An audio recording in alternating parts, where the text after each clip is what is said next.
Bueno, vamos a ver ahora las preguntas que corresponden a la semana número 18, última semana del curso de Historia del Perú.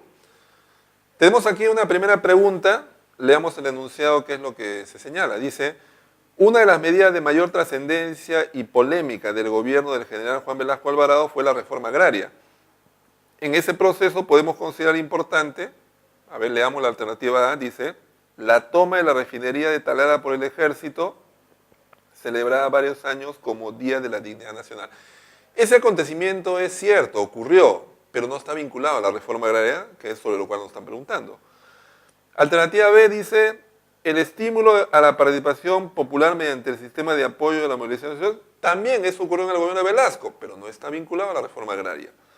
Si leemos la alternativa C, dice, la formación de las cooperativas agrarias de producción y las sociedades agrícolas de interés social. Eso es correcto, porque justamente la reforma agraria básicamente significó, le expropió la tierra a los hacendados y se las entregó a los campesinos que se organizan en cooperativas y sociedades.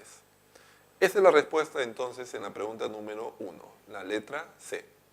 Tenemos aquí la pregunta número 2. Vamos a leerla. Dice, identifique el grave problema nacional que afectó sucesivamente a los gobiernos de Belaúnde, García y Fujimori. A ver, A, el aislamiento económico internacional y la disminución de las inversiones. Bueno, pero es un fenómeno que afecta casi siempre a una economía como la peruana. B, la confrontación permanente entre los poderes ejecutivo y legislativo. No, porque el gobierno de Belaúnde, por ejemplo, no tuvo ese problema. C, la violencia política, la subversión y la violación de los derechos humanos. Ese sí fue un problema que atravesó toda la historia peruana en los 80 y buena parte de los años 90. La respuesta entonces es la letra C. Vamos a la pregunta número 3 ahora. ¿Qué dice?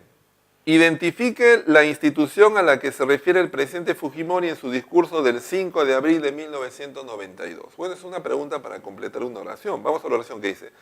Disolver temporalmente, puntos suspensivos, hasta la aprobación de una nueva estructura orgánica de Poder Legislativo. Bueno, Poder Legislativo, está hablando entonces del Congreso de la República. La clave es la letra A. Pregunta número 4. Vamos al enunciado, dice, la década de los 80 significó para el Perú una crisis generalizada, la cual se agudizó especialmente durante el primer gobierno de Alan García. Una de sus medidas económicas más polémicas fue, leamos, el proyecto de la carretera interoceánica Perú-Brasil. Ese es un proyecto de la época de Toledo. La explotación del gas de Camisea, proyecto de la época de Paniagua. La disminución de la presencia del Estado, más bien inverso, en el gobierno de García más bien hubo mayor presencia del Estado.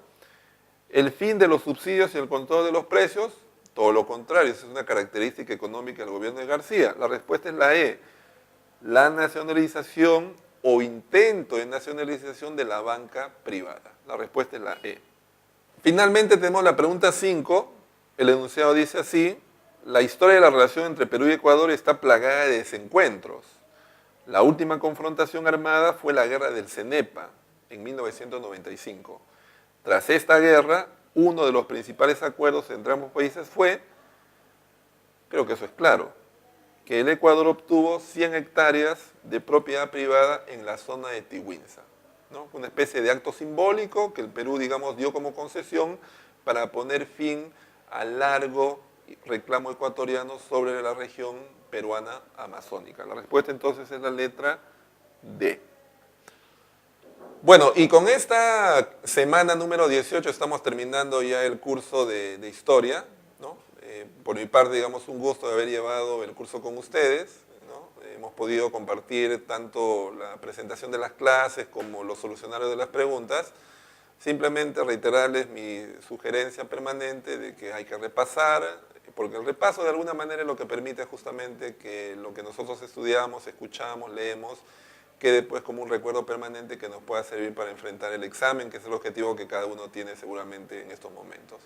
Así que gracias y ya nos veremos en otra oportunidad.